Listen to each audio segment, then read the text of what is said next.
안녕하십니까. 오늘 마르코복음 7과 공부할 차례입니다. 공부를 먼저 하시고 동영상을 보셔야 된다는 것을 제가 누누이 강조드립니다만은 그 문제지가 좀 어렵고 황당한 질문이 많다.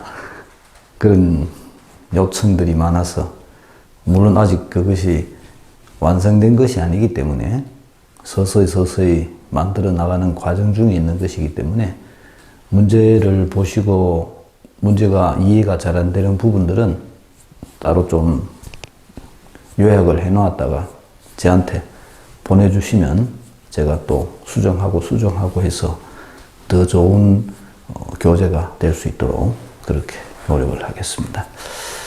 그 점 잘 이해해 주시고 문제를 풀기도 하지만 또 한편으로는 좋은 질문지를 만들어 가지고 다음에 또 성경 공부하실 분들이 이 문제를 잘 풀어서 이 올바른 의미를 알아낼 수 있도록 그렇게 도움이 되었으면 좋겠습니다. 오늘 우리가 공부할 내용은 지난주에 공부했던 거의 연장선입니다. 예수님과 율법과의 갈등입니다. 예수님은 처음부터 말씀드렸듯이 기존 세력과의 갈등을 겪으십니다. 그거는 어디서든지 새로운 세력이 등장하면 기존 세력과의 갈등을 겪을 수밖에 없습니다. 천지가 창조되고 새로 온전한 게 뭔가가 출발한다면 그래도 아마 기득권 세력은 생길 겁니다. 어쨌든 간에 어디든지 기존의 질서가 있기 때문에 이 새로운 무엇인가가 나타나면 기존의 질서와는 갈등을 겪을 수밖에 없습니다. 그리고 또 많은 경우에 사람들은 이때만 해도 2000년 전이니까 별로 왕래가 없던 시절이죠. 어떻게 보면 고여있는 상태죠. 고여있는 상태이기 때문에 자기들끼리 그렇게 살아왔던데 아무런 문제가 없었던 겁니다. 아무런 문제가 없었는데 외부에서 누군가가 들어오게 되면 일단은 기존에 그렇게 살아왔던 사람들은 이 외부에서 들어온 새로운 것에 대해서 저항을 하게 마련입니다. 그거는 어느 모임이나 마찬가지입니다. 본당도 마찬가지입니다. 본당의 신부가 새로 부임해서 가면 기존에 있던 그 기독권 세력들과 갈등을 겪게 마련입니다.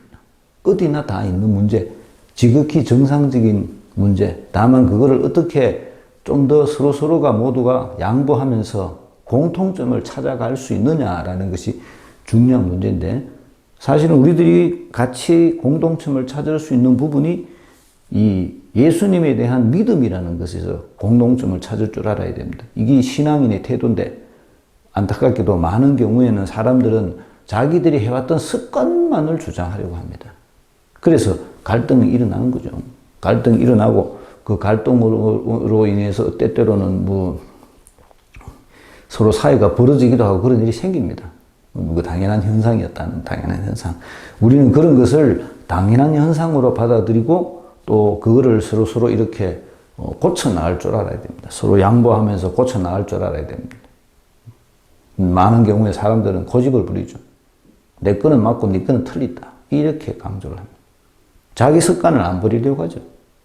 그래서 문제가 비롯되는 겁니다.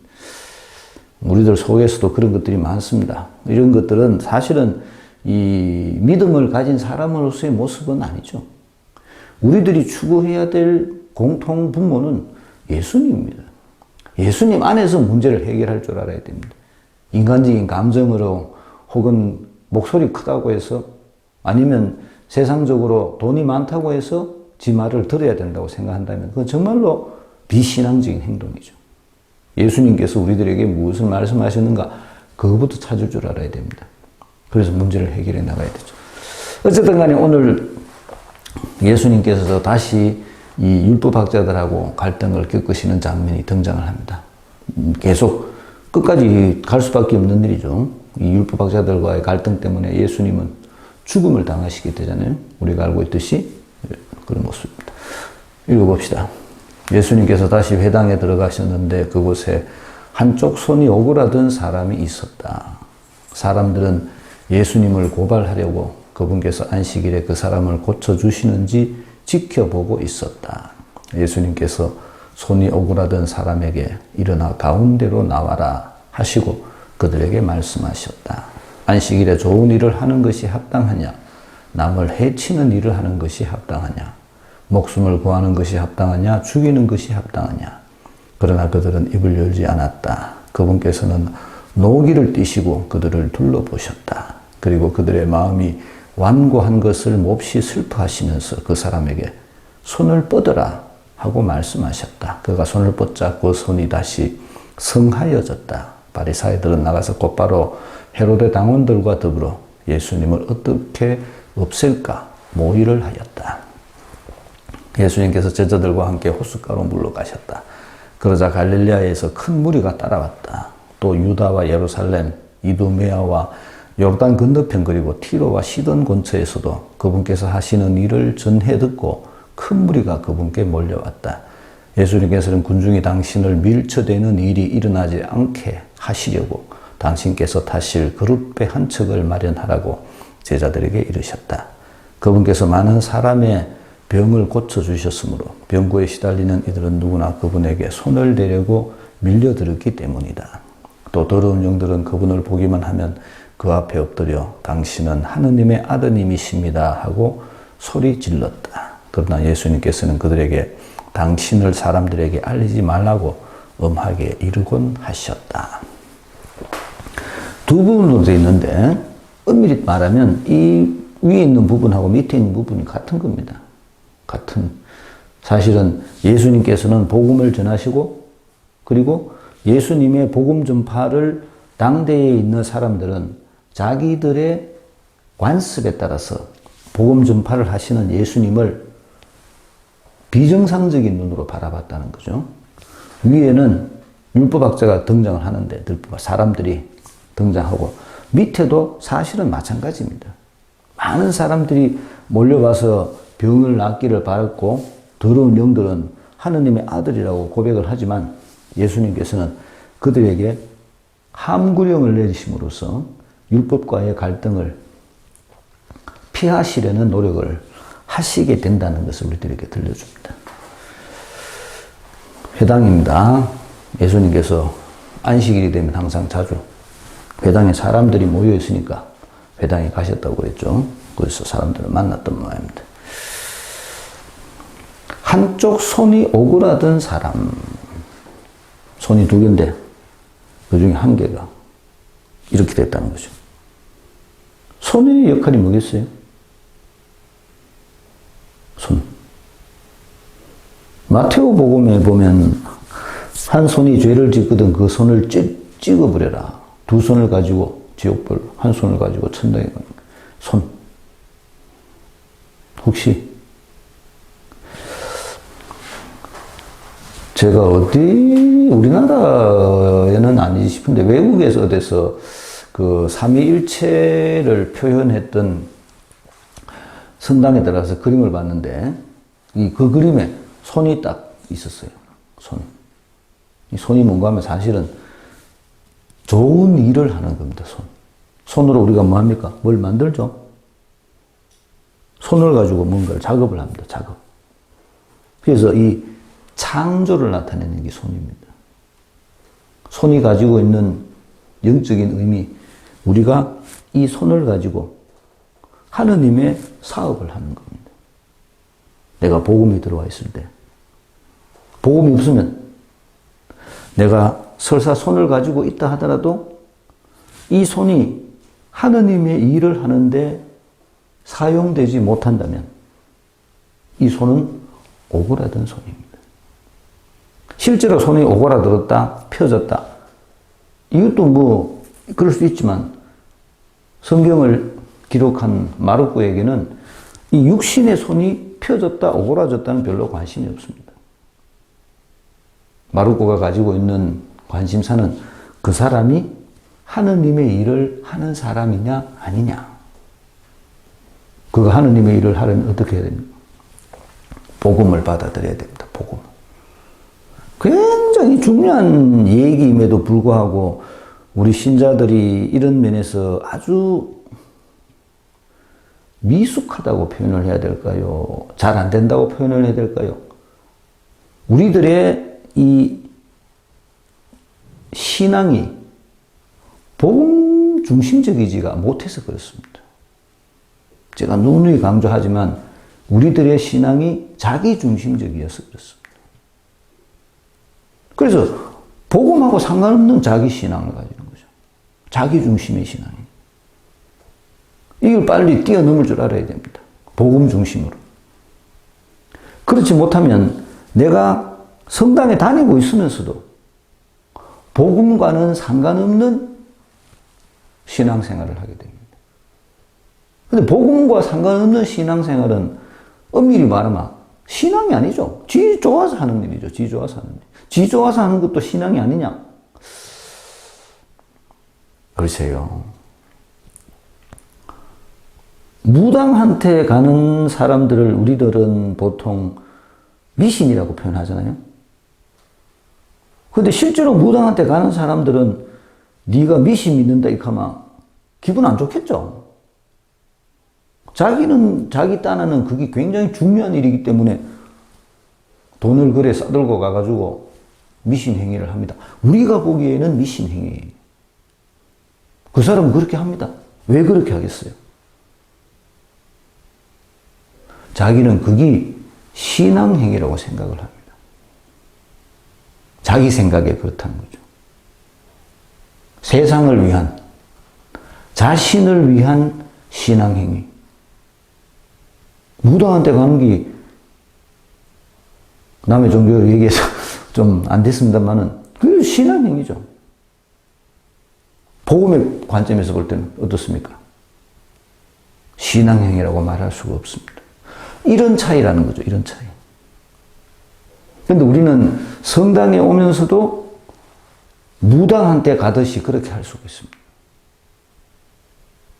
복음이 없으면, 복음을 받아들이지 않으면 그렇게 될 수가 있다는 겁니다. 대상이 중요한 것이 아닙니다. 내가 어떤 상태로 하느님의 말씀을 받아들이느냐가 중요합니다. 나는 가만히 있고, 제가 마르코 복음 소개 시간에 말씀드렸습니다만, 나는 가만히 있고 세상이 바뀌기를 원한다면, 그런 신앙생활을 내가 하고 싶어 한다면, 어떤 대상이든 간에 그거는 샤만입니다. 복음은 내가 바뀌도록 합니다. 내가 복음적 가치를 받아들이고 복음적 가치로 건너가도록 하는 거죠. 만약에 이게 안 되면 내가 복음적 가치로 건너가는 이 파스카 신비가 내 속에서 이루어지지 않으면 내가 하는 모든 신앙 행위는 사실은 샤만입니다. 이 차이점을 잘 알아야 됩니다. 안타깝게도 성당에 다니시는 많은 분들이 이 차이점을, 이 구별을 잘 못하십니다. 하면 좋은 거 아니냐? 글쎄요. 우리는 복음을 받아들이는 사람입니다. 복음을 받아들여서 복음적 가치로 건너간 사람들. 지금 부활절이지만 왜 우리가 부활을 그렇게 중요하게 생각하고 성대하게 축하하겠습니까? 이 건너감이야말로 우리 신앙의 핵심이기 때문에 그렇습니다. 내가 복음적 가치로 건너갔습니다. 나는 더 이상 이 세상에 속한 사람이 아닙니다. 100% 그렇다는 소리가 아니고 나는 이 세상에 속한 사람이 아니라 복음적 가치를 따라 살려고 애를 쓰는 사람입니다. 세상적 가치는 내한테 중요하지 않습니다. 이렇게 말할 줄 알아야 됩니다. 그게 복음적 가치를 추구하는 거죠. 그 복음적 가치에 의해서 복음적 행동, 하느님의 이름으로 하느님의 일을 하는 것. 창조행위입니다. 창조행위.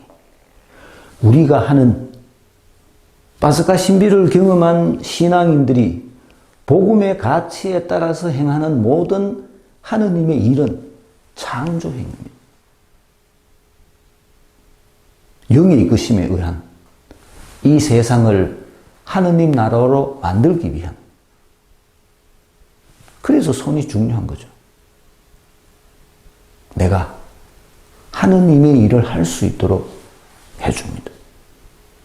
당연히 내가 복음을 받아들인 사람으로서 복음적 가치를 할 줄 알아야 됩니다. 이 굉장히 중요한 이 손이 오그라들었다는 거죠. 어쩔 것이냐? 굉장히 중요한 갈등입니다. 법을 지킬 것이냐? 복음을 행할 것이냐? 이제까지 살아온 관습을 지킬 것이냐? 예수님의 복음에 따라 살 것이냐? 이 차이점입니다. 복음을 모르는 사람은 관습에 따라 살려고 하죠. 복음을 아는 사람은 복음에 따라 살려고 할 겁니다. 이 복음이 그만큼 우리들에게 중요한 겁니다. 예수님께서는 복음을 전하시는 분이시니까 이 손이 오그라든 사람이 복음을 받아들인지 안 받아들인지는 알 수 없다고도 말할 수 있지만 제가 보기에는 받아들이지 않았습니다. 받아들였다면 당연히 하느님의 일을 할 겁니다. 받아들이지 않았기 때문에 오그라드는 겁니다. 받아들이면 펴지죠. 받아들인 척 했다. 이럴 수 있겠죠. 다음에 나옵니다. 이제 곧 씨 뿌리는 비유에서 나오는데, 사람들이 그 복음을 어떻게 받아들이느냐는 굉장히 다양하거든요. 그렇지만 실제적으로는 받아들였다, 안 받아들였다 두 가지밖에 없습니다. 신앙의 응답은 예, 노, 이거밖에 없습니다. 좀 이따 할게요. 이거는 뭐예요? 한 거예요, 안 한 거예요? 안 한 거죠. 어제 했는데, 이건 한 거예요, 안 한 거예요? 안 한 거예요. 신앙적 요구는 언제나 지금입니다, 지금. 내가 지금 예수님의 복음에 어떻게 반응하느냐. 그분의 복음의 요구에 내가 어떻게 반응하느냐. 지금 내가 응답을 해야 된다는 거죠. 그런데 이 사람은 손이 오그라들었다는 거예요. 우리 보통 그 표현할 때 오그라들었다는 표현 잘 하죠. 어떨 때 합니까? 겁이 나가지고 못할 때.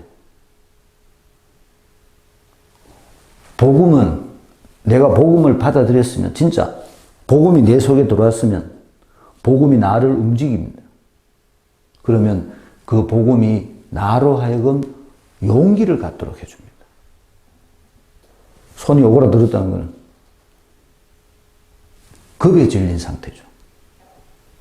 두려움, 오그라든 겁니다. 복음이 무섭습니다. 무섭다고 생각합니다. 내가 복음을 받아들이면 저 복음이 나를 변화시킬 것이다. 두렵다고 생각합니다. 오그라든 상태입니다. 저지난주 우리가 계속 예수님 발현 4화 복음 말씀 들었는데, 예수님께서 발현하실 때 항상 제자들에게 하시는 말씀, 두려워하지 마라 나다. 굉장히 중요한 얘기입니다. 복음을 모르면 두려움에 사로잡힙니다. 내가 할 힘이 없거든요. 복음은 나로 하여금 용기를 갖도록 만들어줍니다. 그래서 뭐든지 하도록,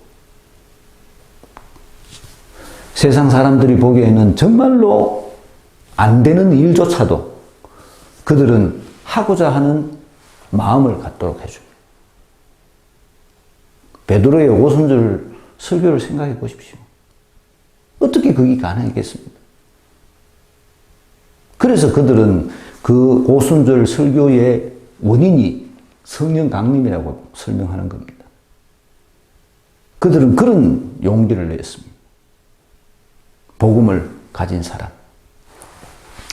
이 사람은 그렇지 못했다는 거죠.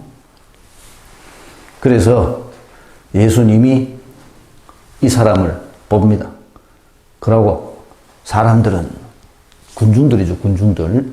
구경꾼들입니다, 구경꾼들. 저기, 들것을 싣고 온 4명, 그때 그런 거 우리가 봤었는데, 이 군중이 가지고 있는 태도, 군중의 태도, 우리들 중에서도 내가 성당에 다니면서도 내 태도가 군중인 사람들이 굉장히 많습니다. 정말로 우리들이 마음 깊이 한번 고민해 봐야 될 문제입니다. 군중은 항상 구경꾼입니다. 절대 참석하지 않습니다. 예수님께서 무슨 일을 하면, 오, 훌륭하다. 말하죠. 그렇지만 예수님을 받아들이지 않습니다. 그런 사람이 군중입니다. 눈치만 봅니다. 마지막에 군중은 예수님을 십자가에 매달아라고 고함집니다. 이 군중입니다, 군중. 예수님께서 예수님을 고발하려고 의도부터 달랐죠. 아마 여기 나오는 이 군중이 아마 회당에 있으니까, 회당에 어느 정도 율법적인 식견을 가진 사람들, 뭐 율법학자들일 수도 있고 바리사이들일 수도 있고, 그렇기 때문에 이들의 마음이 벌써 예수님을 바라보는 시선이 고정되어 있는 거죠. 경직되어 있는 거죠. 그렇기 때문에 그들이 가지고 있는 마음이 자체가 고발하려고, 트집 잡기 위한 겁니다. 트집을 잡기 위한 눈으로 사람을 보고, 트집을 잡기 위한 눈으로 세상을 보면 모든 것이 트집 잡힙니다.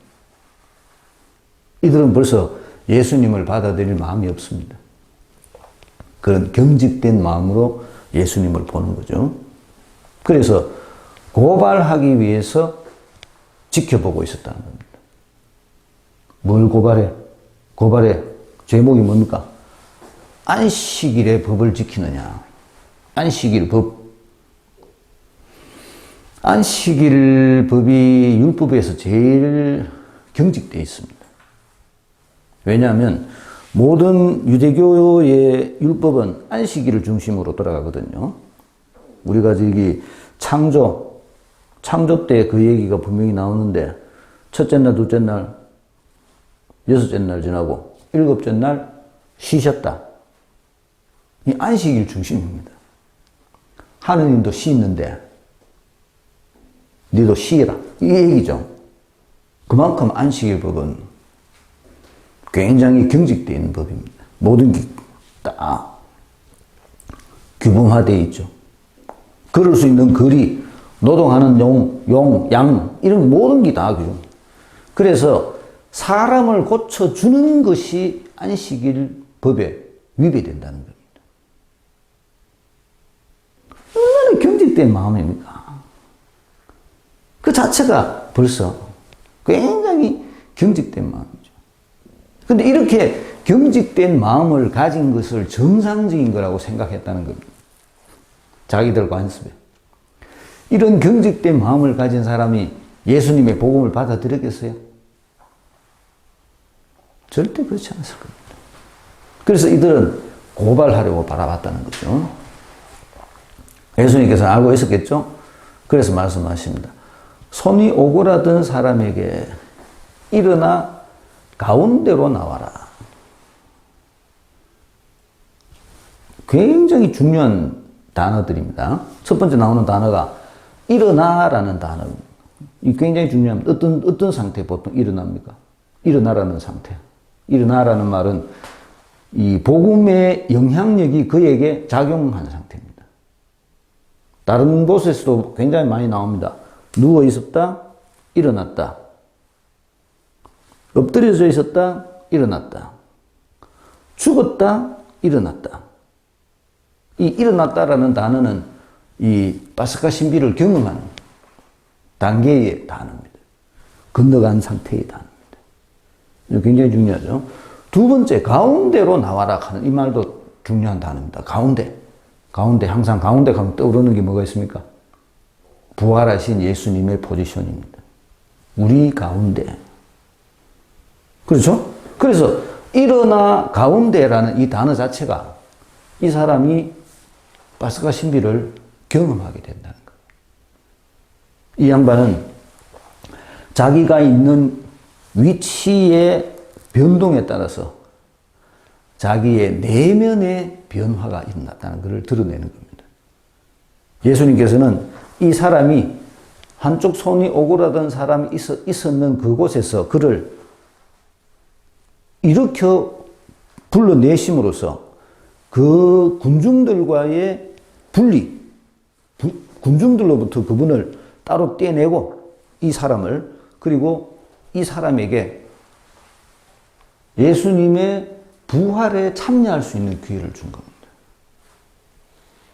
그것이 파스카 신비입니다. 우리들이 말하고 있는 부활입니다. 부활. 그리고 그분께서 설명하십니다. 좋은 일을 하는 것이 합당하냐? 해치는 것이 합당하냐? 똑같은 일입니다. 좋은 일이 목숨을 구하는 해치는 일이 죽이는 일이. 예수님께서 이렇게 두 대비를 말씀하시면서 안식일에 왜 복음을 전하는 것이 잘못된 것인지를 그들에게 지적하고 계시는 겁니다. 입을 열지 않았다. 할 말이 없었겠죠. 논리적으로 틀린 게 없으니까 당연히 할 말이 없었을 겁니다. 그렇지만 그들의 반응은 달라집니다. 6절에서 헤로데 당원들과 더불어 예수님을 어떻게 없앨까 모의를 하였다. 예수님이 어떻게 돌아가실 것이다 라는 것을 암시해 줍니다. 없앨까라고 표현합니다. 없앨까. 법을 어긴 건데. 굉장히 재밌는 게 하나 있는데, 그건 뭔가 하면, 바리사이는 이해가 되는데, 이런 상태에 있었으니까. 여기에 헤로데 당원이 붙습니다. 헤로데 당원. 여기 뭐, 이 헤로데 당원은 사실은 우리식으로 말하면 그 독립운동하던 사람들이거든요. 근데 이 바리사이하고 헤로데 당원은 원래 사이가 안 좋습니다. 사이가. 왜냐하면 헤로데 당원들은 바리사이들을 욕합니다. 너희는 법만 지키고 활동하지 않는다. 바리사이들은 헤로데 당원들을 욕을 하죠. 법을 안 지키고 너희는 활동만 하고 둘이 싸우면 그렇게 싸움이 되죠. 둘 사이가 안 좋았는데 같이 예수님을 없앨 모의를 하는 데는 찬동을 합니다. 이 헤로데 당원이 가지고 있는 상징성이 뭔가 하면 세상 권력입니다. 세상 권력. 그러니까 바리사이도 세상 권력입니다. 율법을 통한 세상 권력. 율법이라는 이름으로, 관습이라는 이름으로 세상 사람들을 지배하는 정치 세력. 기득권입니다. 기득권. 율법으로 사람들을 얽어매는. 이 헤로데 당원들은 정치적 목적으로 사람들을 이용하는. 사도 바오로의 서간들은 이 마르코 복음보다 훨씬 먼저 앞에 쓰여져 있는데, 사도 바오로가 자신의 서간에서 항상 강조하는 것이 율법으로부터의 해방입니다. 예수님께서 우리를 율법으로부터 벗어나게 해주셨다. 법으로부터 벗어나게 해주셨다. 이 두 그룹이, 세상 권력을 독점하고 있던 두 그룹이 예수님을 없애려고 모의를 하기 시작합니다. 이 중간에 있는 5절에 재밌는 표현들이 많습니다. 노기를 띠시고 그들을 둘러보셨다. 노기. 화가 났다는 거죠. 성경에 보면 예수님 화나는 장면이 굉장히 많습니다. 열 잘 받아요, 예수님. 열 받을 만 하죠. 열을 받았습니다. 그래서 당신의 어떤 불편한 심정을 이렇게 표현을 합니다. 사람들은 뭐 예수님께서 이런 걸 했다 하면 뭐 예수님이 극하면 이렇게 생각하지만 그렇지 않습니다. 예수님은 투사입니다. 투사. 복음을 위한 투사죠. 그래서 그들이 노기를 띠신 이유가 뭔가 하면 완고한 마음입니다. 완고함. 다음에 또 나오고 3장에 나오고 4장에도 계속 나옵니다. 율법과 더불어 항상 예수님을 반대하는, 복음을 받아들이지 않는 세력들이 가지고 있는 아주 이 전형적인 표현이 완고한 마음이 완고한 것을. 그리고 그 사람에게 말합니다. 손을 뻗어라. 복음을 받아들인 거죠. 말씀이신 그리스도님, 말씀을 받아들인 겁니다. 말씀. 내가 말씀을 받아들였을 때 그 말씀이 내 속에 들어와 내 속에서 자리를 잡게 됩니다. 복음이 내 속에 들어오게 되는 겁니다. 그 복음이 나를 변화시킵니다. 나를 움직이게 합니다. 이거를 경험을, 제가 너무 누누이 말씀드리지만 이거를 경험을 해봐야 됩니다. 복음으로 인해서 변화된 내 모습을 내 스스로가 경험을 해봐야 됩니다. 그게 신앙의 기쁨입니다. 신앙의 기쁨. 그거를 추구할 줄 모르면 사실은 내가 말하는 신앙은 어떻게 보면 판타지죠. 판타지. 사실은 또 실제적으로 도움이 안 되는 겁니다. 꿈 쫓는 거하고 똑같은 거죠. 그런 신앙이 돼서는 안 됩니다. 밑에 있는 얘기도 사실은 위에 있는 얘기하고 같은 이야기입니다. 이제 좀 더 보편적인 얘기를 하고 있죠. 호숫가로 물러가셨답니다. 호숫가. 여기는 회당이었는데 이제 호숫가, 세상 사람들과 만나는 겁니다. 호숫가는.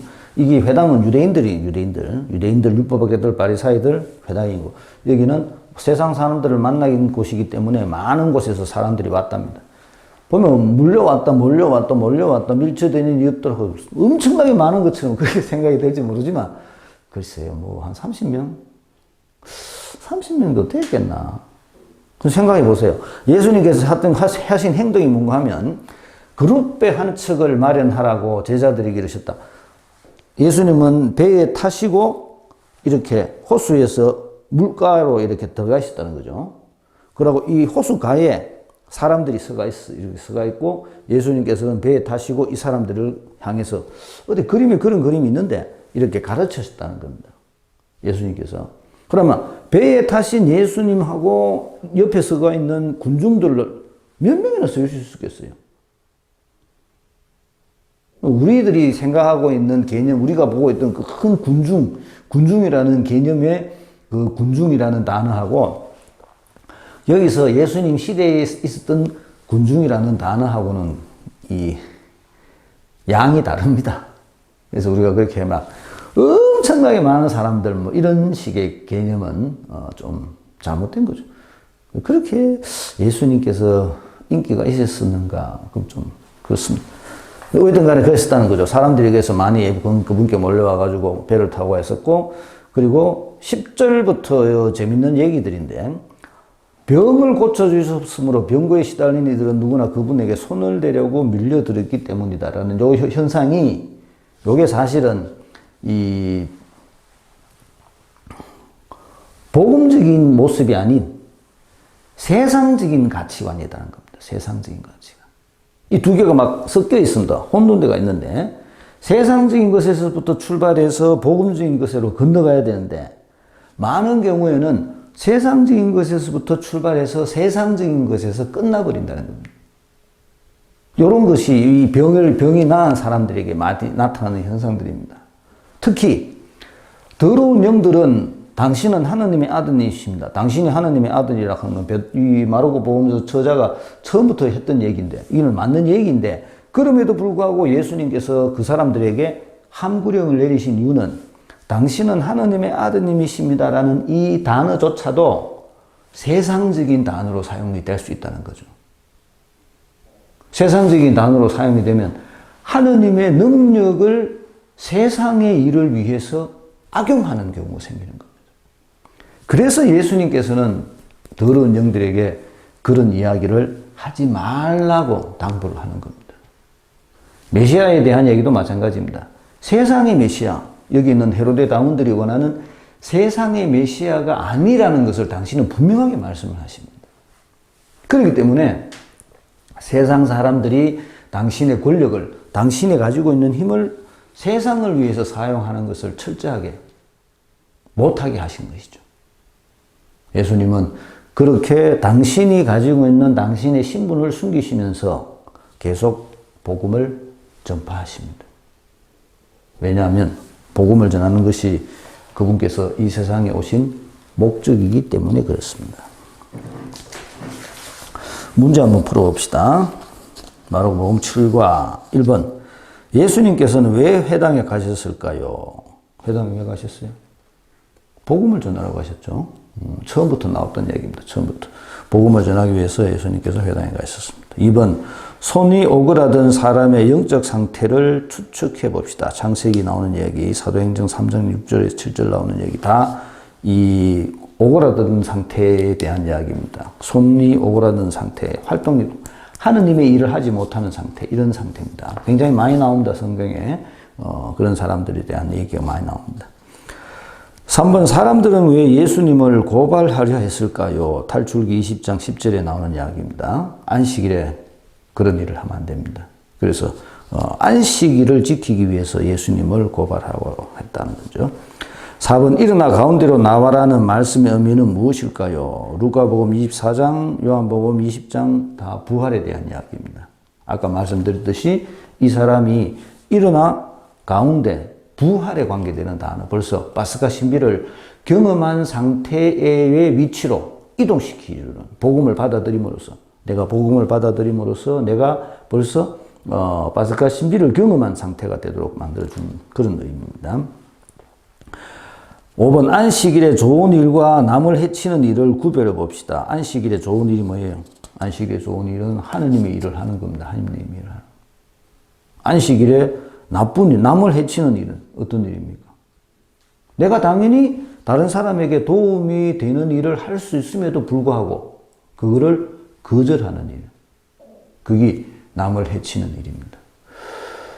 보통 우리들이 글쎄요, 뭐 그런 것들을 전도로 그것만 하란 말이냐 이런 소리도 하던데, 우리가 주일날 성당에 와서 미사에 참석하고 그리고 뭐 필요하다면 같이 간단하게 식사를 하고 매주야 그럴 수가 있겠습니까만은 적어도 뭐 2달에 한 번 정도는 우리 같이 동네에 사는 우리 공동체 식구들끼리 간단하게 식사를 하고 우리 동네에 도움이 필요한 사람을 찾아서 같이 가서 활동을 하는, 집을 청소해 준다든지 뭐 고장난 게 있으면 고쳐준다든지, 혼자 사시는 불편한 분이 있으면 그 집을 찾아가서 같이 위로를 해 주신다든지, 그것도 우리들끼리만 하는 게 아니고 우리 자녀들과 함께 분기에 한 번 정도만 그런 일을 해도 우리 태도가 달라질 건데,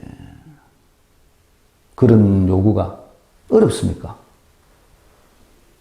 제 생각에는 하려고 마음만 먹으면 충분히 가능한 일이지 싶은데, 한번 해보면 또 그게 나를 기분 좋게 하는구나, 이런 일을 하는 게 나를 행복하게 해주는구나 라는 걸 알게 되고 또 하게 되고 또 하게 되고 그렇게 될 텐데, 처음 용기 내는 게 어렵죠. 그렇지? 근데 그런 거를 할 줄 아는 사람, 안식일에 사람을 살리는 일을 하는 사람, 믿음을 가진 사람들이 하는 일이에요. 남의 종교 얘기는 뭐 안 됩니다만은, 예배당 사람들 안식일에 주일날 모이가 자기들끼리 예배하고 밥같이 먹고 또 그 점들은 놀고 자기들끼리 노는 것도 좋지만 사실은 하느님의 일을 해야 되죠. 우리가 하느님에게 속한 사람이라는 것을 보여주는 것이 굉장히 중요합니다.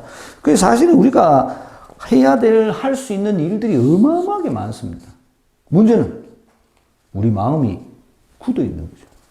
그게 내 일로 안 보이는 겁니다. 내 일로. 왜 그것이 나의 일로 안 보이느냐?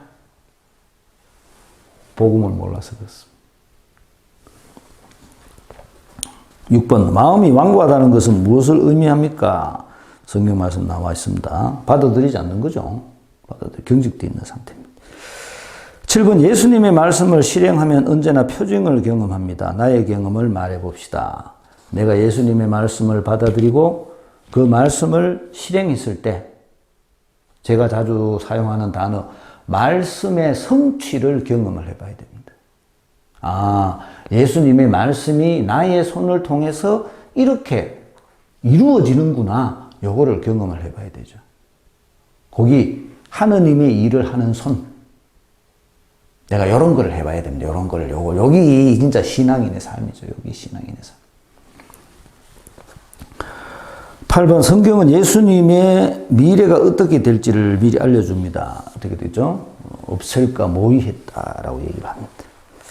9번 예수님을 따르는 무리들이 어디 곳에서 온 것을 성경은 어떻게 설명합니까? 장소를 쭉 설명을 하죠. 여러 갈릴리아, 유다, 예루살렘, 이두메아, 저러가 온 이스라엘 땅에서 왔다 소리입니다. 있었잖아요. 여기 있는 띠로와 시돈, 이거는 이방인 지역이죠.